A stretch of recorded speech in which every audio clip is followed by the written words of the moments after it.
Dejan Koban, kako se reče, soorganizator Mladih Rim. To je ena zadeva, ki je začela se furati koliko časa nazaj in zakaj to pravzaprav gre? Mlade Rime, to so v bistvu pesniški večeri, serija pesniških večerov, ki se dogajajo od leta 2005 in gre za predstavljanje mladih pesnic in pesnikov z cele Slovenije.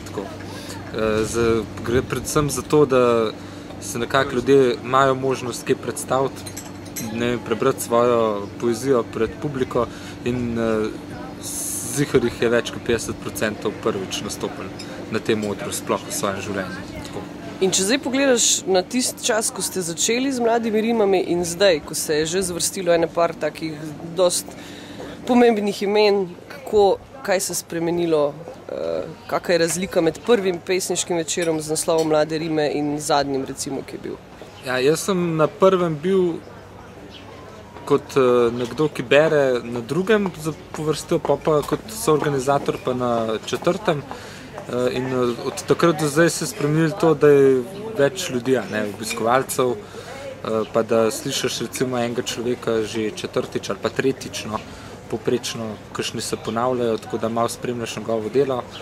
To se je največ spremenilo. Največ se je spremenilo to, da res zdaj že marsikdo, ko pride večkrat z namenom na Mlade Rime poslušati ljudi, ve, da nima pojma, kaj lahko tam pričakuje, ker gre za branja, ki so brez cenzure, omejeno je sicer na človeka 10 minut branja in to je to. Koliko se pa kaj držijo teh 10 minut bralci poezije? Sem že dva vrgel dol z odra, sem nedobesedno, ker nimam veliko moči v roki, ampak tako, pač sem prišel do mikrofona pa rekel, da če lahko gresta dol, ker sta malo tako. To je bilo pri 2, drugače pa večina kar drži. Velikih je pa tudi po 3 minute sam, recimo, ko so strašil, kaj sem tako. Ok, Svetovni dan poezije je. Mene zanima, kako ti gledaš na to, a je poezija popularna, ratuje mogoče popularna, jo delate popularno? Kaj je sploh poezija? Kako jo približati človeku? Koliko vprašanj. Poezija je v bistvu... Poezija je skupek nekih misli, ki ratujejo tebe, ki se kopičajo recimo kot nek, ne vem, kot sneg, ki pade in pa ga naenkrat pol metra, tako je s besedami verjetno, ali pa mislimi. In kaj še bi še vprašanje? Skozi gledam v kamero, kako lepo. Kako približati poezijo ljudstvu, pa da ne bodo mislili, da je poezija samo France Prešeren ali pa...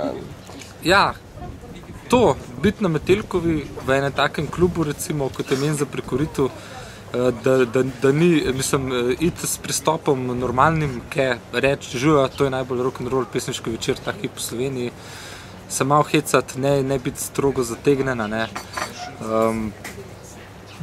biti sproščen, na ta način iti nekako.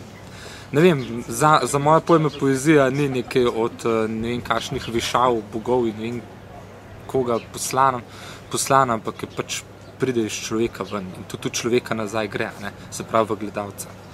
To je čisto nekaj normalnega, tako kot zdaj je sklela, da tole kavo pijem ali pa karkoli. Se ti zdi, da se poezija vrača tudi v literaturo, da ljudi zdaj, recimo, vse vemo, kako je s knjigami, še vedno mogoče ljudje ne kupujemo toliko knjig, ki bi jih lahko, oziroma literatura ni glih največji hit prodajni, ali pa tudi, ne vem. Kako ti gledaš na to? Se vrača poezija v literaturo in komu je namenjena? Ja, tistemu, oziroma tistim, ki je poezija namenjena, je veliko, dosti več, kot se mi mislimo. Ampak fora je ta, marsikdo, ki dela poezijo, oziroma ki jo piše, ki jo izdaja, ki za njo skrbi, ki jo distribuira, se tudi sam zavestno trudi, da je ne približa čim večjemu krogu ljudi, zato ker lahko potem izgubi primat ali pa karkoli misli, da ima. In to je problem v naši liriki oziroma leposlovju, zaradi tega, ker knjige so preprosto predrage in ne bi bilo treba, da so toliko drage. Pesniška zbirka pri eni največjih tipa City Park založb, vemo, kjera je, tukaj na Slovenski imajo ogromno knjigarno, izdajo knjige, ki stanejo od 20 do 30 evrov in to je poraz za pesniško zbirko. Kot France Prešeren, Škuc in podobni izdajo knjige, ki stanejo od 6 do 14 evrov in mislim, da to je ena pesniška zbirka, da ima tako ceno, da to je nekaj sprejemljivega in da marsikdo od mladih ljudi, ki ga zanima literatura, bi bil pripravljen to kupati. Jaz za 20-25 evrov ne kupam nič iz protesta, ker se mi zdi udiranje ljudi.